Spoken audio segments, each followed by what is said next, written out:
up in a poor family in very bad conditions that doesn't have good memory. His race and name is still to be determined. The biological mother is the young boy's mother, who is very caring and willing to sacrifice her quality of life for her sons. The biological father is very hardworking, isn't there for most of the boy's life due to his work. The adopted mother, a very two-sided mother who at first glance seems like a perfect mom, but in reality mistreats the boy.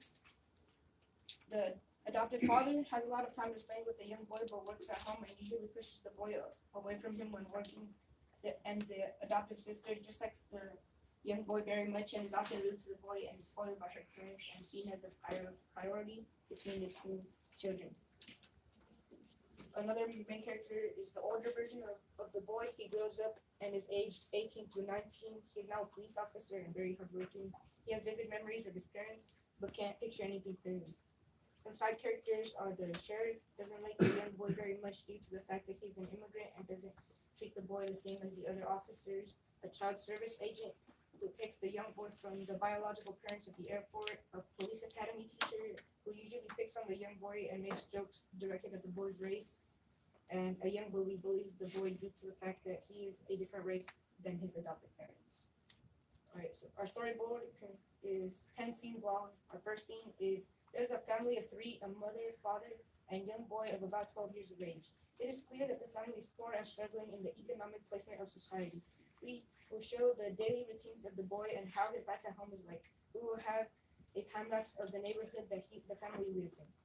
Scene 2, the family will be preparing to get on a flight from their home country to the United States. The parents' eyes are full of hope.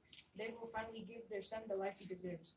They get on a pretty beat up van and make their way to the airport. You can see the tension in the mother's eyes because she and her husband are traveling with fake documents. On the way there, you can see the confusion of the son and the mother twirling around a trinket of some sort that she squeezes tightly against her chest while closing her eyes. Scene 3, the family is at the airport and they have to go through immigration and customs.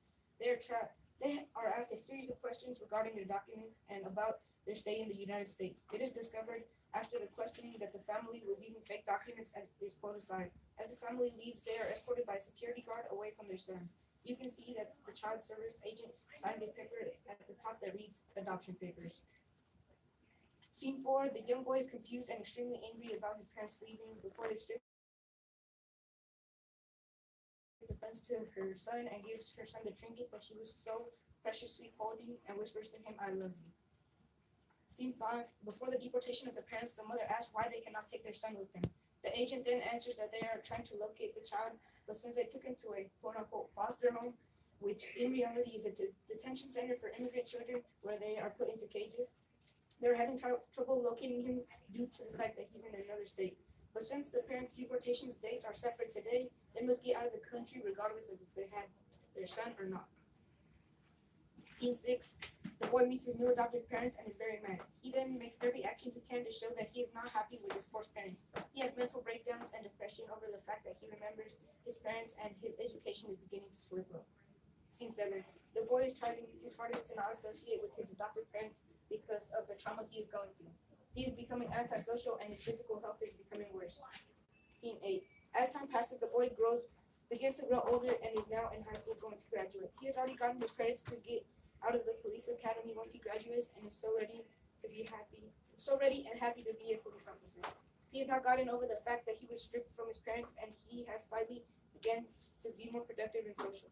Scene 9, he then gets into a local police force and he is immediately seen differently to the other police officers and gets all of the degrading duties such as walking around the streets and making sure everything is in order and placing tickets on cars because of parking meters and other reasons.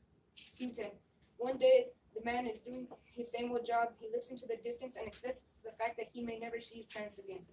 He then heads home, opens a briefcase, and places the trinket that his mother gave him when they were separated into the case and shuts it dramatically. The camera will be inside the briefcase to show that like when he closes it, that will be like our transition towards like the ending and the cutscenes. The screen will fade to black and the text will read, "Immigration separates families and destroys children's childhoods and future opportunities. Keep families together. The separation of families also comes with the disconnection of cultural backgrounds."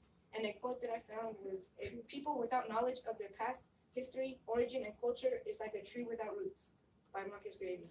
The summary of this short film is the purpose of this short film is to show how immigration and deportation leads to the separation of families, the loss of culture, the mental well-being of children and parents, as well as the effects that immigration and deportation have on the children by hindering their abilities and lowering their social skills. A quote I came up with is, taking away someone's cultural past and ancestry is like a car without wheels. It has lost all ability to move forward and advance. And then I have citations. Well, we have citations and video editing. Give it up.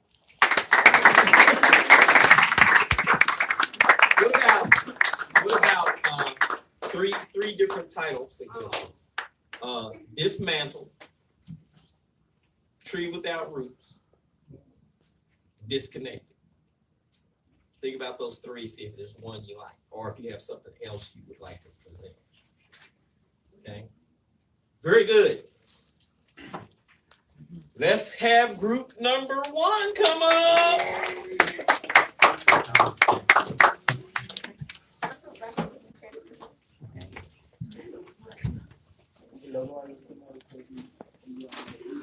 How you doing? You ready for action? All right. You're gonna do loud and proud, okay? All right. Let's let everybody else get seated and settled. Okay, everybody in the back, we're gonna get seated and settled. Group 3. Group 3.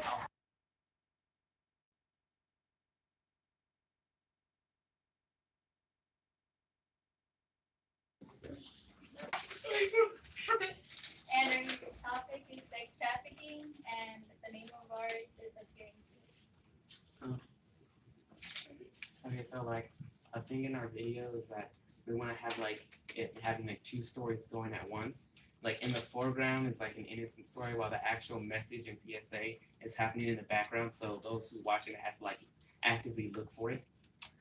And the story you're going to be seeing is basically a girl who moves into this new town with her dad, and she's basically getting used to the town and school. And the background film will basically just be like signs and warnings to look out for and like sex trafficking. So in our story, the antagonist will be like the best friend's father,